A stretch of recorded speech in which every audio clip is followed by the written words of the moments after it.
Hello, beautiful people of the internet. How are you doing today? My name is Jackie and welcome back to my YouTube channel. In today's video, I'm going to be talking about all of the books that I read in the month of May 2023.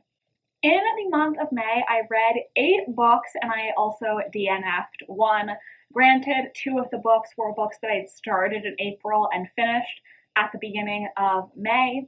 That's a total of 2,363 pages and an average star rating of 3.25. I believe that was the exact same average rating I had in April. I could be wrong, but I think it was the exact same. So let's just get right into it. A lot of these books I already talked about in vlogs I posted this month, so I will try not to go on for too long. Easier said than done. I have a tendency to ramble in my wrap-up videos, but I'm going to try to be succinct. First, I read Starlet Letter, A Fiery Heart by Claire Harmon, and I ended up giving this book 4.5 stars.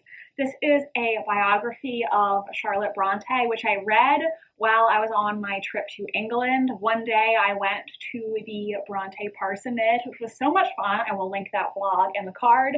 And I wanted to finally read this biography while I was on my trip, you know, some vacation-themed reading.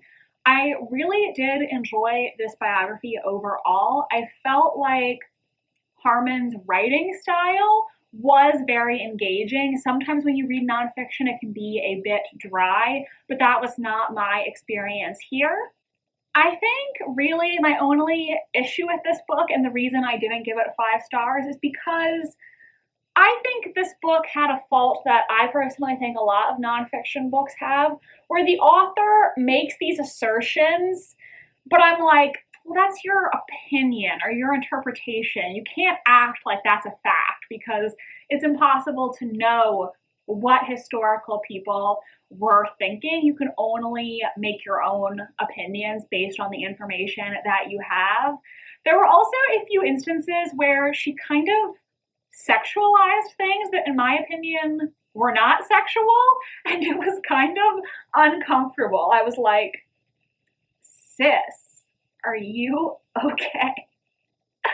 So those were my issues with this book, but all in all, a really good biography, very well written, very engaging. I would recommend it.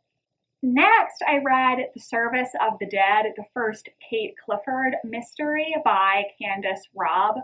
I originally gave this book 2 stars on Goodreads, and then I changed it to 3. I personally did not really like this, but I kind of felt like 2 stars was too harsh because I don't think there was really anything about it that I found offensive or particularly egregious. It was more so just, it wasn't really for me. I wanted to read this book because I spent a lot of my vacation in York, and this book is the first in a series of mysteries set in medieval York. The main character, Kate, wow, I can't say her name. The main character, Kate Clifford, that alliteration is hard. She owns a guest house, which she has run by herself since the death of her husband. And when somebody turns up murdered at her guest house, she takes it upon herself to investigate. Personally, I didn't think this book was actively bad, but I was having a bit of a hard time getting through it. I was worried this book might put me into a reading slump. I personally didn't find it as engaging as I would have liked. That's just my personal opinion. I think other people will like this a lot more than I did. Also, Kate, the main character, was not my favorite. I did appreciate that she was very strong and resourceful, but her personality didn't really work for me. Sometimes I felt like she came across as a bit too severe, a bit too harsh. It was fun, though, to read a book set in New York when I was visiting there. I was able to recognize the locations that were mentioned in the book, so that was a really fun aspect of it. I do think other people will definitely like this book. It just wasn't my personal favorite. I don't think it's actively badly written though, so maybe still check it out if it sounds like something you might be interested in. Okay, so now let's get to my DNF. I filmed a video this month where I tried to guess what I was going to rate 3 thriller books based only on the first chapter. I will link that video in the card if you want to go check it out. I had a lot of fun filming the video. Unfortunately, I read a really bad book during it. Personally, I DNF'd The Writing Retreat by Julia Bartz. No. Again, everything is subjective. This is just my opinion, and you may disagree with me. That's totally fine. I personally did not like how this book was written. I did not really connect with it, and I felt like the author was trying to incorporate her political beliefs in a way that, in my opinion, felt disingenuous. Again, just my personal opinion. I guess I should say what this book is about. I realized I didn't mention it. So the main character in this book, I think her name was... No, Jess was the protagonist in the other book. I already don't remember what her name was. And I just read this. I could not for the life of me tell you what her name is. I really don't know. I couldn't even tell you what it starts with. I don't remember. Her name is Alex. Yes, I had to go on Goodreads to remember what it was. I literally could not for the life of me remember. But Alex is a struggling writer who is invited to go on a writing retreat hosted by Rosa Vallow, this author of feminist horror who Alex has always admired. She is so excited to go on this retreat that the fact that her ex-best friend Ren is also going is not enough to dissuade her. Once the women get to the retreat, they find out that they are expected to write a novel completely from scratch within the next month, and the winner will receive a publishing contract worth, I think, $1 million. Really, no debut author is going to make that kind of money, but I digress. But they go on this writing retreat in a secluded location, they get snowed in, and weird stuff starts happening. Personally, I did not like the way this book was written. I felt like the liberal political beliefs were kind of shoehorned in, and they felt very unnatural, like the author was just trying a bit too hard, in my personal opinion. Also, this book has very explicit sex scenes. I was not aware of that going into it, and that is just personally not my vibe. I generally don't like explicit sex scenes in books. I will read books that have explicit sex if the rest of the book is really enjoyable and I can easily skip over those parts, but that's about it. This is a very polarizing book. I've seen people give it 5 stars, and I've seen a lot of people who, like me, did not like it. So this is just my subjective opinion, and if you disagree with me, that's totally fine. This was just my personal take on it, and you may feel differently. The next book I read for that blog was The Paris Apartment by Lucy Foley. I gave this book 3 stars. Now, this book has a protagonist named Jess. I knew there was a Jess somewhere. And she is moving from England to Paris to live with her half-brother, Ben, at his Paris apartment. Except when she arrives, Ben is nowhere to be found, and she discovers that this apartment building is filled with mysterious residents who have their own secrets. I've heard a lot of mixed reviews about this book, so I wasn't really sure what to expect, and all in all, I liked it fine. I think my problem was that I wanted a little more from Jess as the main character. I could not connect with her as much as I would have liked to. And I also feel like this book needed some more rigorous editing, in my personal opinion. I thought this book was fine. It served its purpose, but it did not knock my socks off like it did for some other people. I would read from this author again, though. I really did like the guest list by her, so I would give her more chances in the future. And the last book that I read for that vlog was Vow You Break by Peter Swanson. This was another 3-star book for me. This book is about a woman whose name I've also forgotten. Is her name Allison? Or did I make that up?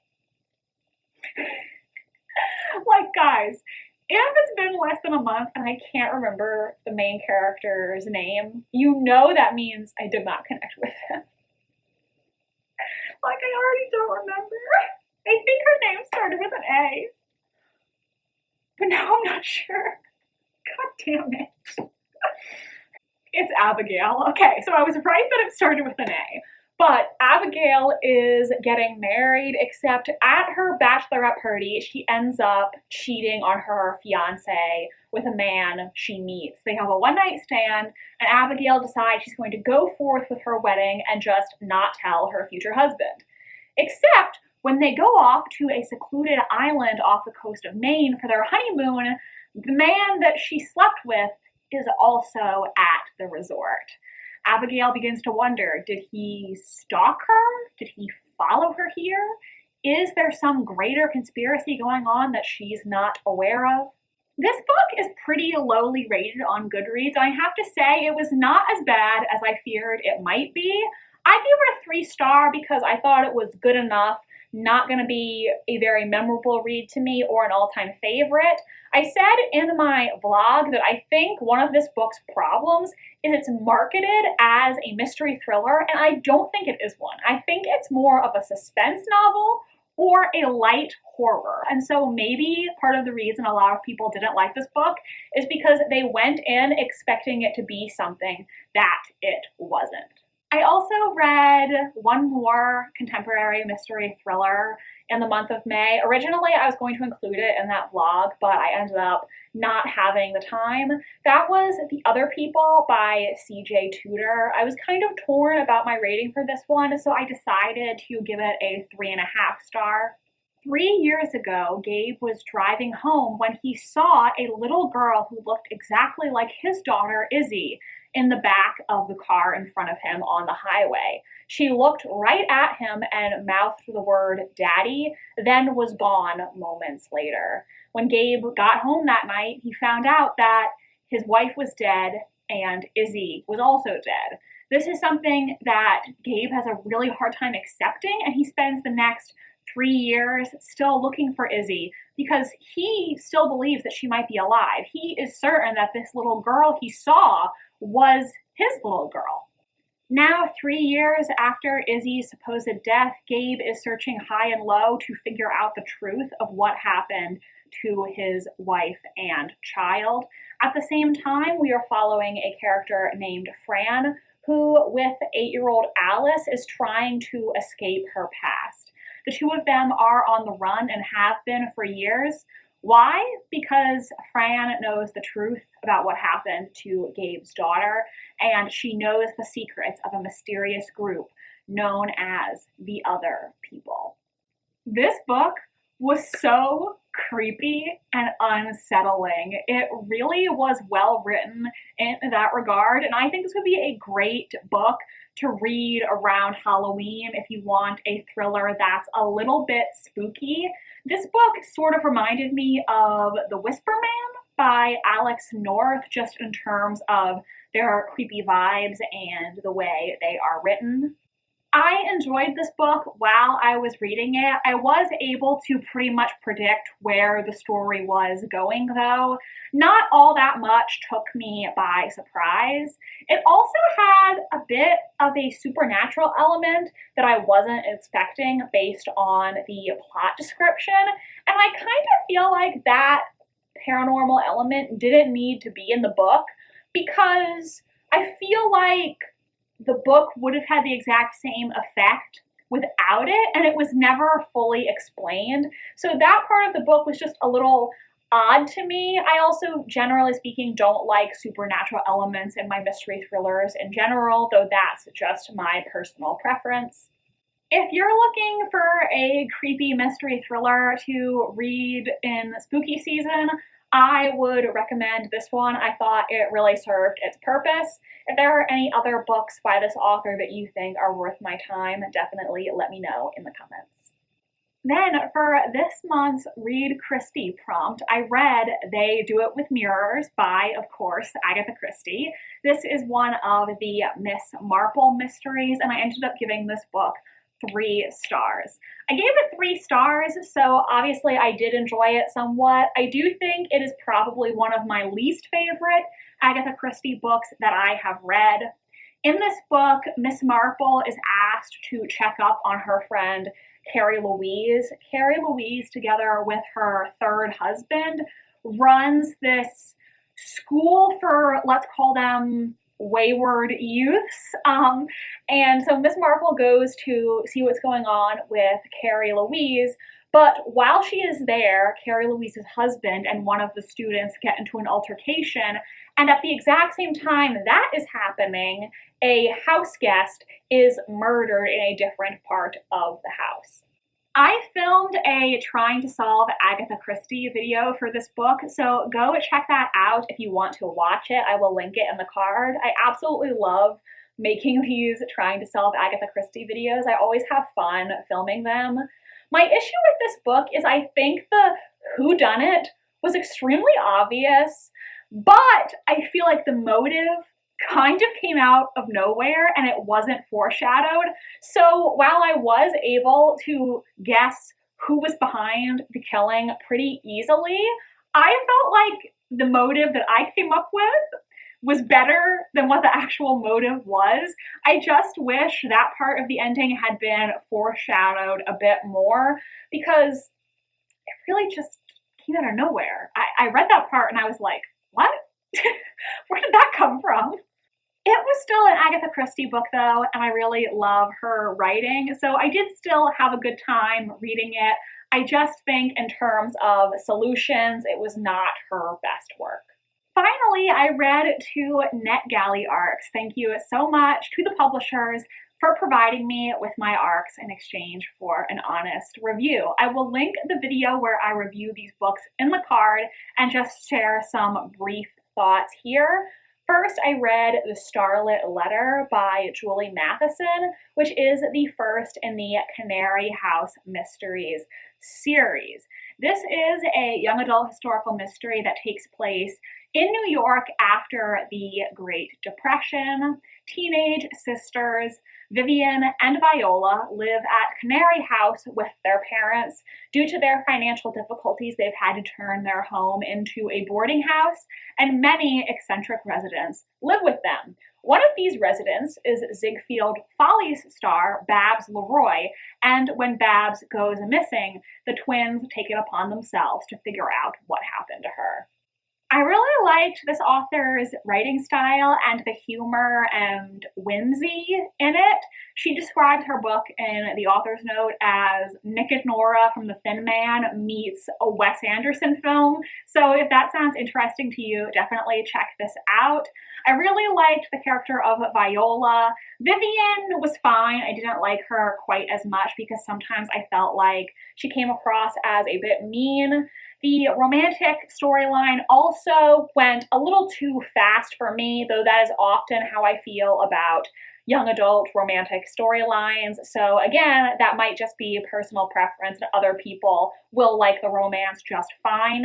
One thing I forgot to mention in my arc review video is that another thing I did not like about this book is, Vivian takes a romantic interest in this character, and he's a detective and he has a secretary who works with him, and Vivian kind of develops an irrational dislike for the secretary, I guess because subconsciously she sees her as a potential romantic rival, and that just did not work for me. I didn't really like the girl hating thing, and I feel like it totally just did not need to be in the story at all.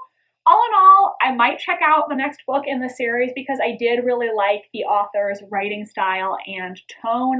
There were just a few things about it that I think could be improved in a future installment. Finally, I read The Murder Wheel, a Joseph Spector locked room mystery by Tom Mead. This was, again, a 3-star for me. I give a lot of 3 stars. What can I say? I am picky. But this is another historical mystery that is set in the early 1900s. It is a tribute to the Golden Age style and the popular locked room mystery format. The narrator of this book is a solicitor named Edmund Ibbs. Ibbs is currently working on the case of a woman named Carla Dean, who is accused of murdering her husband on a Ferris wheel.